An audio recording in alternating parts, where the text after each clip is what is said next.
Nung rini-review namin yung budget ng Department of Agriculture, malaking portion doon ay yung farm-to-market roads, no? Almost 16 billion.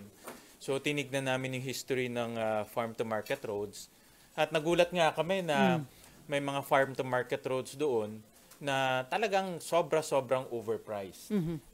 Narinig niyo naman kahapon, no? Ang cost kasi ng DPWH is 15,000 per meter or 15 million per kilometer. Pero si Secretary, bilang dating negosyante, alam niya kasi yung mga ganitong cost. Sabi niya kaya na gawin yan at 10,000 per meter or 10 million per kilometer. Pero nakita namin sa maraming mga lugar, nagkakalaga ng almost 300,000 per meter or 300 million per kilometer. Grabe. Putang ina. 300 million, isang kilometro. Grabe naman yun, Chong.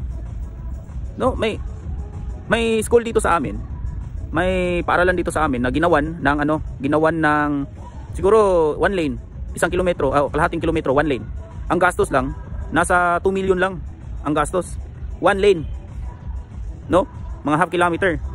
Tapos yan, isang kilometro, sasabihin mo 300 million? Nung tinitignan ko nga, ayaw ko nga maniwala eh. Kasi 300 million per kilometer, parang gumawa ka na ng tulay nun eh. No? Pero kung iisipin natin, kanina lang lumabas sa news, merong 421 na ghost projects na nadiskubre na ng Department of Public Works. Walang imposible sa korupsyon eh. No? Talagang pag korupsyon, gagawing ghost project, gagawing sobrang overpriced, basta lang makakubra ng pera. So sir, dito sa nakita nyo na overpriced farm-to-market road at saka yung ghost farm-to-market road, same personalities, same agencies and contractor po bang involved? Well, nakita namin na may trend, no? For example, for 2023 and 2024, ang pinakamaraming nakakuha ay Region 5, which is Bicol area. And then pangalawa, Region 7, which is the Leyte area, Tacloban, Leyte area. And nung tinignan namin yung mga contractors for 2024, tatlo doon out of the top 10 are part nung 15 top contractors sa flood control. Isa nandoon yung High Tone, no, which is kapatid ni Zaldico.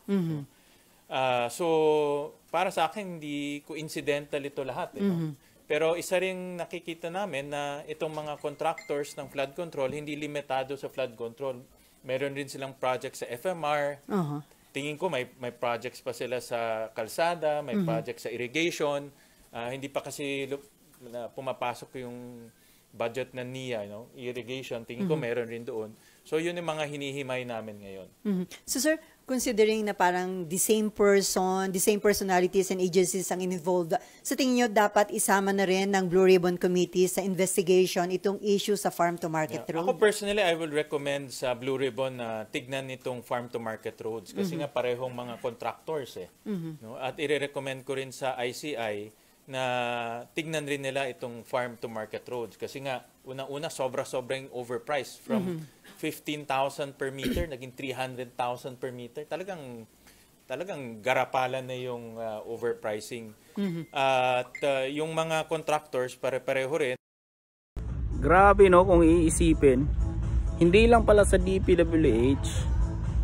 No, kasi parang ang siste o ang lumalabas, halos siguro lahat ng departamento na may infrastructure, may corruption dito.